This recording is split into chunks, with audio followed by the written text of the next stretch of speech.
Bonjour à tous et bienvenue sur la chaîne ActiveTrade.fr pour ce point hebdomadaire de marché. Nous sommes aujourd'hui le vendredi 15 décembre 2017 et nous faisons un point hebdomadaire. Donc en commençant par les indices européens avec donc ici le CAC 40 représenté en unité de temps H4 qui évolue dans une phase où il est en train de se stabiliser entre ce support ici oblique et cette résistance qui est en train de se dessiner. Du point de vue des niveaux horizontaux, le CAC évolue actuellement entre 5425 et 5300 points et tant que les cours resteront ici dans cette zone, eh bien nous aurons une stabilisation dans une dynamique qui d'un point de vue un peu plus long terme est là aussi en train de se stabiliser puisque nous avions aussi un mouvement haussier suivi d'un mouvement baissier qui avait cassé ici des points bas significatifs mais qui est en train de se stabiliser ici sans mouvement directionnel majeur. Donc il faudra attendre la sortie de ce range ici entre 5300 et 5425 points pour définir une tendance. Sur le DAX, on a quasiment la même configuration. D'un point de vue un peu plus long terme, on voit bien ici la phase de hausse et donc la phase de stabilisation. On peut noter que le point bas de cette phase de stabilisation évolue au-dessus d'un support majeur des 12 925 points qui était précédemment une zone de point haut significatif mais qui est aussi le retracement à 38,2% de Fibonacci. Et on peut d'ailleurs constater ici en se rapprochant que les cours sont venus tester ce niveau à de multiples reprises. Donc tant que celui-ci n'est pas cassé d'une manière significative, eh bien on peut attendre ici un retour sur la zone des points hauts significatifs du DAX à 13 535 points, voire valider et casser ce point haut pour valider donc la continuité de la tendance moyen terme qui reste orientée à la hausse. Sur les indices américains, la dynamique reste fortement haussière tant qu'elle évolue ici au-dessus de ce support oblique qui définit certains points bas significatifs de cette tendance.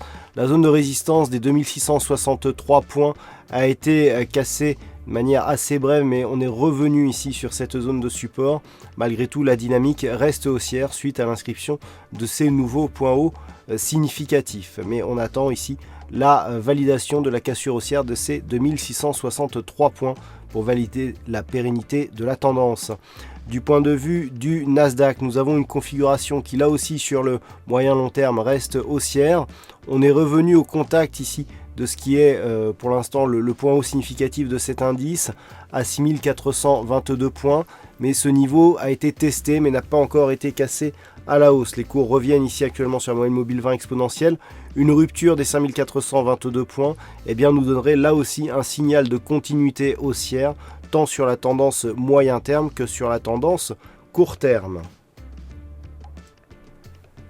Et enfin sur le marché des devises et des matières premières, suite à la rupture ici de cette résistance oblique baissière qui définissait la précédente tendance court terme, eh bien nous avons une neutralisation de la dynamique au-dessus du support des 1.1727. Ce niveau qui a été testé à de multiples reprises a encore résisté lors de la précédente attaque baissière. Les cours ici marquent des points hauts sur la zone des 1.1860 et nous avons même une configuration chartiste ici qui est en train de se dessiner, qui ressemble fort à ce qui pourrait être une épaule tête-épaule. En cas de rupture ici de cette zone des 1.1727, eh bien les cours de la paire de devises euro-dollar pourraient redescendre ici sur leur ancien point bas significatif qui se situe à 1.1560.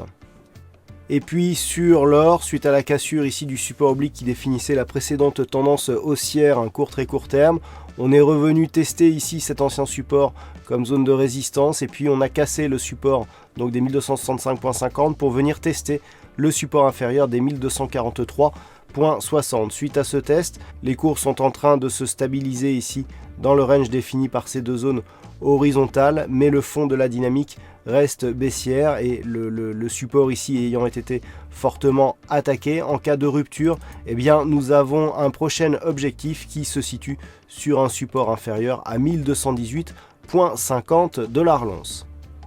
Voilà donc ce que nous pouvons dire sur ce point hebdomadaire de marché. Passez de bons trades et à la semaine prochaine sur la chaîne ActiveTrade.fr.